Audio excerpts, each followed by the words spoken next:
Hello बच्चों, हम अब पढ़ रहे थे नया अध्याय हमने शुरू किया था। अध्याय 7 मौसम जलवायु तथा जलवायु के अनुरूप जंतुओं द्वारा अनुकूलन। इसमें हमने पढ़ा था ध्रुवीय भालू में अनुकूलन की क्या क्या क्षमताएं होती हैं, इसने अपने आप को किस तरह अनुकूलित किया है। ऐसे ही हमने पढ़ा पेंगुइन अपने लिए क्या क्या अनुकूलन बनाता है। तो पेंगुइन कैसे होते हैं? पेंगुइन भी हेल्दी होते हैं और ये सर्दियों से बचने के लिए इनके शरीर के ऊपर रोए वाले बाल होते हैं और एक वसा की मोटी परत होती है।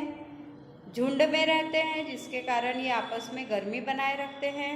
इनमें इनका शरीर धारा रेखी होता है जो इन्हें तैरने में मदद करता है। इनके पंजों के बीच में जालीनुमा संरचना होती है जो इन्हें तैरने में मदद करते हैं। ये अच्छे तैराक होते हैं। इस तरह पेंगुइन अपने लिए क्या क्या अनुकूलन बनाता है ये आपने पढ़ा था। अब कुछ पक्षी भी हमारे यहाँ प्रवास करके पहुँचते हैं।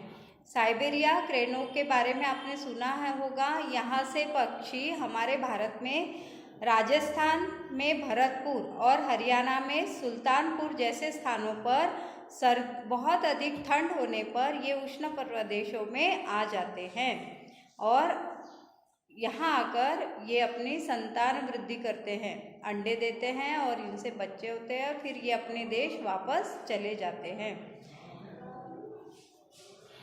कुछ प्रवासी पक्षी अपने आसपास की चरम जलवायु परिस्थितियों से बचने के लिए 1500 किलोमीटर तक की यात्राएं करते हैं। सामान्यतः ये अधिक ऊंचाई पर उड़ान भरते हैं।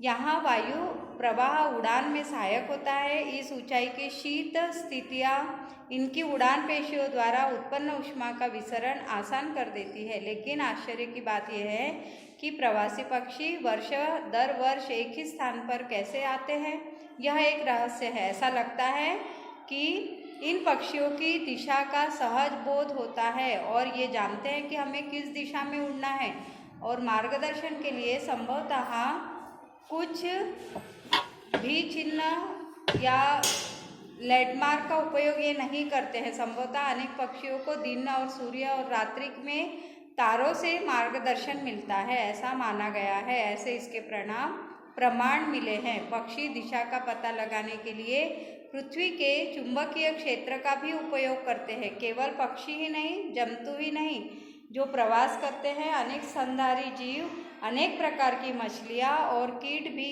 इस अधिक अनुकूलन जलवायु की तलाश में मौसमी प्रवास भी करते हैं। तो जो पक्षी हमारे यहाँ आते हैं उनको दिशा का ज्ञान एक तो पृथ्वी के चुंबकीय क्षेत्र के कारण ये यहाँ तक पहुँच पाते हैं और एक ही दिशा से आते हैं और अपने गंतव्य स्थान तक पहुँच जाते हैं। तो ये एक बहुत रहस्यमयी बात है। सबसे सर्द महीने में भी तापमान सामान्यतः 15 डिग्री सेल्सियस अधिक रहता है। गर्मियों में तापमान 40 डिग्री से भी अधिक होता है। वर्ष भर दिन और रात की लंबाई लगभग बराबर होती है। इन क्षेत्रों में प्रचुर मात्रा में वर्षा होती है। इस क्षेत्र की प्रमुख विशेषता यह है कि उष्णकटिबंधीय वर्षावन है। उष्णकटिबंधीय वर्षावन भारत में पश्चिमी घाटों और असम में पाए जाते हैं। भारत में पश्चिमी घाटों और असम में पाए जाते हैं उष्णकटिबंधीय वर्षावन। इसके अतिरिक्त ऐसे वन दक्षिण पूर्व एशिया, मध्य अमेरिका और मध्य अफ्रीका में पाए जाते हैं। सतत गर्मी और वर्षा के कारण इस क्षेत्र में विभिन्न प्रकार के पादप और जंतु पाए जाते हैं। वर्षावनों में जाने वाले प्रमुख प्रकार के जंतुओं में बंदर है, फिर गुरिल्ला है, चीता, हाथी, तेंदुआ, छिपकली, सर्प और पक्षी और विभिन्न प्रकार के कीट, ये सब उष्णकटिबंधीय वर्षावन क्षेत्रों में पाए जाते हैं। अब हमें ये पता लगाना है कि गर्म आर्द्र जलवायु के लिए इन जंतुओं में क्या अनुकूलन होता है। वर्षावनों में जलवायु परिस्थितियाँ अनेक किस्मों के जंतुओं की विशाल जनसंख्या के जीवन यापन के लिए अत्यधिक उपयुक्त होते हैं। अब हमको ये पता लगाना होता है कि ये जंतु अधिक जनसंख्या में होने के बाद भी अपने लिए क्या क्या अनुकूलन करते हैं। ये जीवन के संघर्ष में प्रतिस्पर्धा भी करते हैं। अनेक जंतु वृक्षों पर रहने के लिए अनुकूलित होते हैं।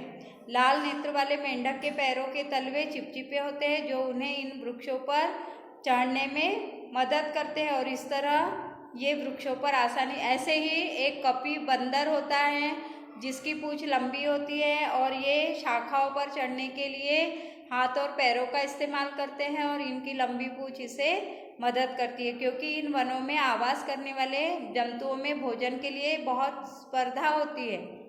कुछ जंतु ऐसे भोजन प्राप्त करने के लिए अनुकूलित होते हैं जहां अन्य जीव जंतु आसानी से नहीं पहुंच सकते। उदाहरण के लिए टूकन नामक पक्षी की लंबी चोंच होती है जिसकी सहायता से वह ऐसी शाखाओं में लगे फलों तक पहुंच सकता है जो बहुत कमजोर होती है और इसका भार भी सह सकती है। इस तरह उष्णकटिबंधीय वर्षावन में पाए जाने वाले अनेक जंतुओं में संवेदनशील शक्ति तीव्र होती है और तीव्र दृष्टि होती है और इनकी त्वचा मोटी होती है। ऐसे वर्ण इनके रंग भी चटक होते हैं। ऐसी चटक रंग की इनकी त्वचा होती है जो उन्हें आसपास के क्षेत्रों में आसानी से छुपने और बचाव करने में मदद करते हैं। और इनकी जो दूसरे इनका शिकार करते हैं, परभक्षी होते हैं जो दूसरों पर आश्रित होते हैं, दूसरों का शिकार करके अपना भोजन करते हैं, इनसे भी ये अपनी रक्षा कर सकते हैं। उदाहरण के लिए बिलाव परिवार के जंतुओं या शेर और चीता, इनकी मोटी खाल होती है, इनके ऊपर चितकबरी पट्टे होते हैं जो इन्हें आसानी से छुपने में मदद करते हैं और इनकी संवेदनशीलता सुनने और सूंघने की क्षमता बहुत अधिक होती है।